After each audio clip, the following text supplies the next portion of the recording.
911 recorded line. Where's your emergency? Oh my God! Someone that's been shot! Building's on fire. Yes, the building's on fire. The 911 dispatcher is a dedicated and caring individual. Striking a box. Possible house fire. I can't get out. All right, don't listen to me. Try to relax. Every shift, we answer that phone, not knowing what awaits us on the other end. My neighbor's coming in my house with a gun trying to shoot his wife. A lady was running on the treadmill and she just passed out and she just fell on the floor and she can't breathe. Because of that dedication, our mental and physical health is extremely compromised. Our dedication begins in the hiring process. While some of us may take a polygraph exam or online test, we all endure panel interviews and background investigations. They're broken windows. I don't know what's going on. They broke your windows? Yes.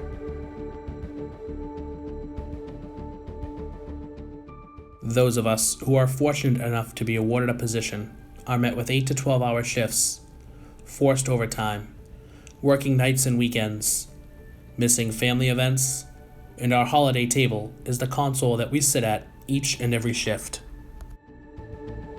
According to the National Emergency Number Association, we handled over 240 million 911 calls in 2016.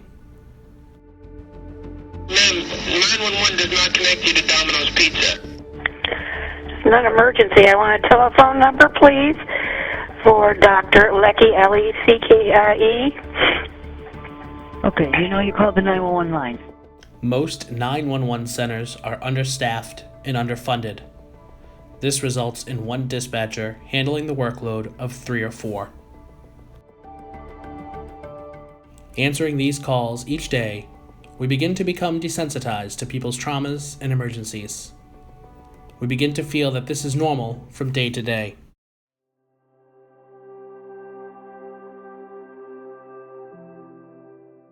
This feeling is known as compassion fatigue, and it is not normal. As dispatchers, we must be cognizant of the signs and symptoms that we or our dispatch partners may show as a result of answering these calls day in and day out. We're going to do CPR, okay? In addition to compassion fatigue, we also face vicarious trauma, a condition that is a result of hearing people at their worst day in and day out. It is important to note that vicarious trauma is not the same as burnout.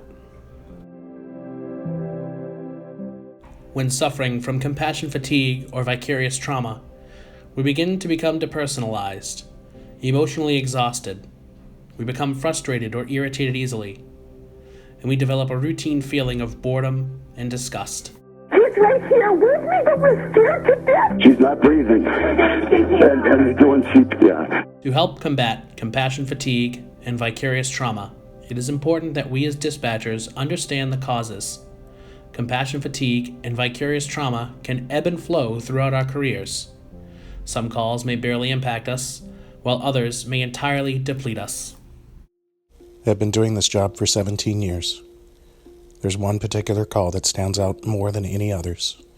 It was a child drowning. It was halfway through my shift on a hot July summer afternoon when I answered a 911 call to a hysterical caller. I couldn't get any information out. I couldn't even verify the address. Apparently the children were playing Monster with another kid who was at the bottom of the pool. None of the adults were watching. It was unknown how long the kid was down there. Callers frantically passed the phone from one to another. They were scared. I did my best to try to get them to cooperate with me.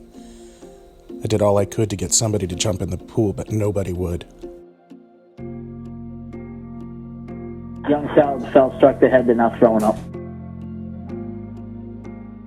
The nature of working as a dispatcher means we are exposed to suffering on a daily basis. This, compounded with abnormal shift hours, forced overtime in our daily lives, is what leads to compassion fatigue and vicarious trauma.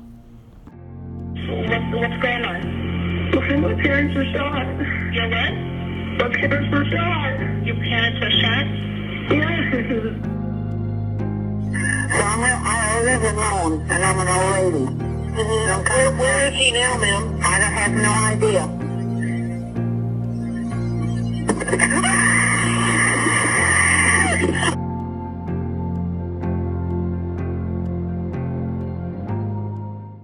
Our current life circumstances, our past history, how we cope with stress, how we view the world, and our personalities all contribute to how we will be affected by compassion fatigue and vicarious trauma. I worked in 911 Communication Center for 9 years. The most impact that I've experienced since working in the 911 Center has been basically dealing now more so with violent calls as far as shootings and anything that's like of a physical, violent nature. And it's primarily because of my own personal experience and my personal tragedy. So it does affect me emotionally. I can't believe you're on the phone. Why are you here? Why are you here?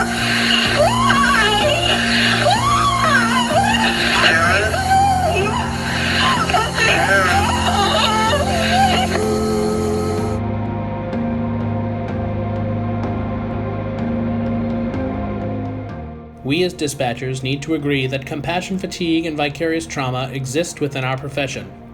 These issues have cut short countless careers. We must recognize and accept the symptoms of compassion fatigue and vicarious trauma and commit to seeking help to address them. But primarily, I'll just step out of the room and I'll go for a walk. And if I have to have my, moment of crying, I allow myself to do so. But then I just try to pull myself together and go back in there and do my job. The cost of caring cannot be something that we just accept. We must educate ourselves and our agencies on maintaining a healthy work-life balance, eating healthy, and exercise programs. We cannot accept that compassion fatigue and vicarious trauma are just part of the job. There are resources and tools out there for each of us, training videos, books, and training seminars. However, it is up to us to help educate ourselves and our agencies on compassion fatigue and vicarious trauma.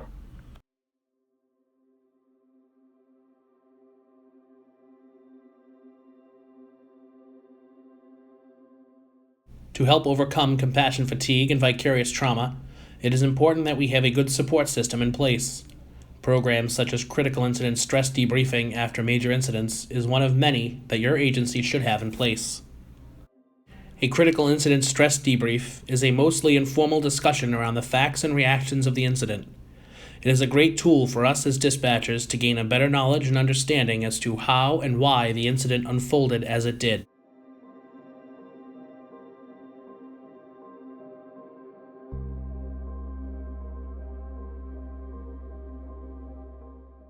It is important that we all know our limits.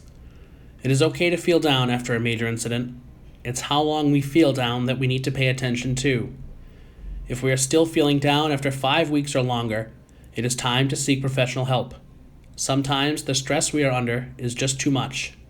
Seeking assistance from a professional does not mean that we are weak. It means we realize and know our limits.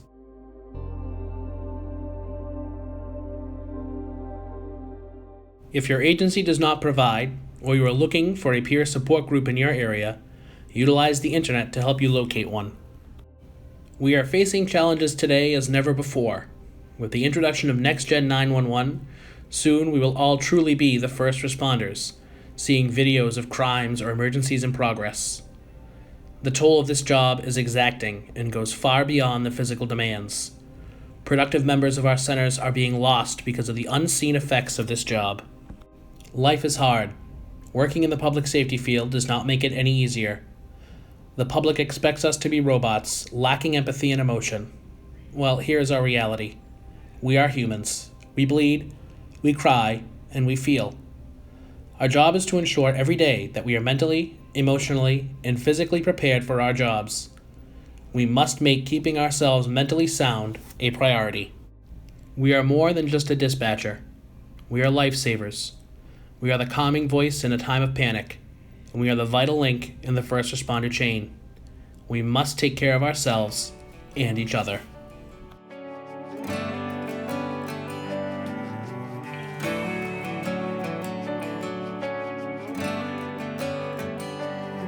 It was a dark and stormy night, nor'easter rolling in. It's a long 12 hours, the power's out again. I pray for inner strength and that we don't lose no lives. Just another day in the first responders' eyes. Half a cup of coffee's gone, the first run comes in. A car slid off the road, there's a family trapped within. My heart beats like a hammer, I can barely catch my breath. I'm thinking the worst and hoping for the best. Yeah, we ain't superheroes, we're just ordinary people trying to make a difference, and the first on every scene. It's a heavy, heavy burden to carry all this burden when you can't unsee the things you've seen. It keeps going on.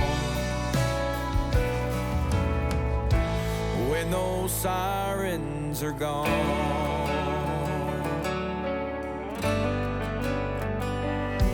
Now my shift is finally over, I gotta deal with what's mine and try to find a way to leave those tragedies behind.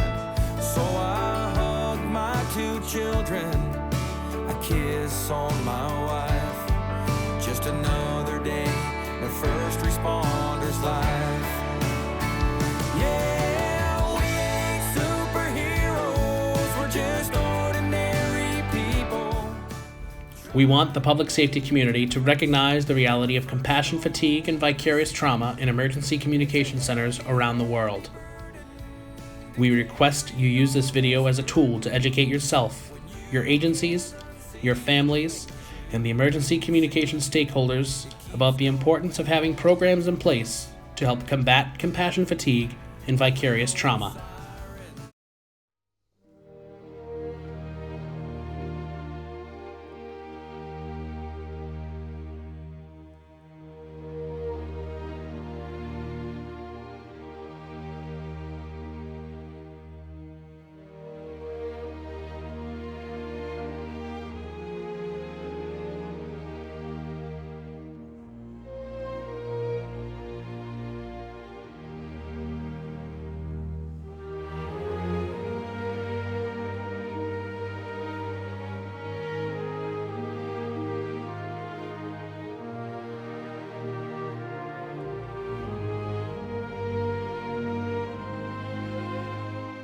Remember, you are not alone. We are all one big band of brothers and sisters, here for each other. Do not be afraid to reach out and talk to someone. Do not let compassion fatigue and vicarious trauma kill your career.